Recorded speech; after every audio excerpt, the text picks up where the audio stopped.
दौंडे. मी इयत्ता दुसरी ब मध्ये शिकते. माझ्या शाळेचे नाव सौ विजयमाला पतंगराव कदम प्रशाला विटा.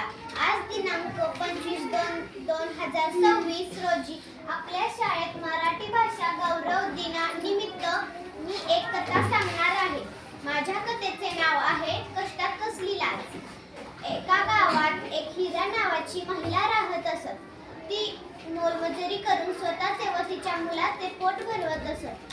ती रोज सकाळची 2-3 पाटे शेण जमवायची. जमवलेल्या शेणामध्ये ती भाताचा कोंडा घालून गोवऱ्या थापून ठेवायची. एके दिवशी हिरा सकाळची शेण गोळा करायला निघाली. रस्त्याने जात असताना गुरुजींची व हिराची भेट झाली. गुरुजी म्हणाले, आज राजू नाही दिसत. हिरा म्हणाली, राजू शाळेत जायला लागल्यापासून नाही येतो. लाज वाटते त्याला. असं होय म्हणून गुरुजी पुढे निघून गेले. आता ते नक्कीच राजूला रागवायला गेले असणार असे वाटते. पण गुरुजींनी राजूला एक अक्षरही बोलले नाही. 8 दिवसानंतरची ही गोष्ट. हिरा आजारी असल्यामुळे राजू शाळेत येत नाही असे गुरुजींना दिसले. काही दिवसानंतर सकाळीच गुरुजी हिराच्या घरी गेले आणि रस्त्यातच राजूला हाका मारू लागले. राजू, ए राजू. काय गुरुजी असं म्हणत राजू घराच्या बाहेर पडला. पण तो नुसता झोपेतून उठला असावा. गुरुजी म्हणाले, तुझी आई आजारी आहे ना? हो ना, खरं सांग ना.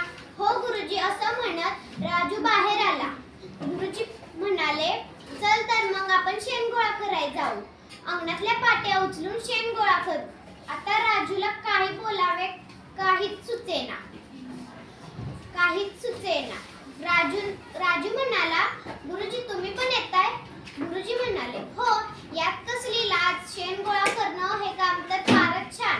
यामुळे 2 गोष्टी साध्य होतात. एकतर आपल्याला शेणही मिळते आणि दुसरी गोष्ट रस्ताही स्वच्छ दिसतो. असे बोलून गुरुजी पुढे निघून गेले.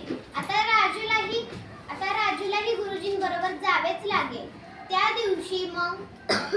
दिवशी राजूने रस्त्यावरील पूर्ण शेण गोळा केले.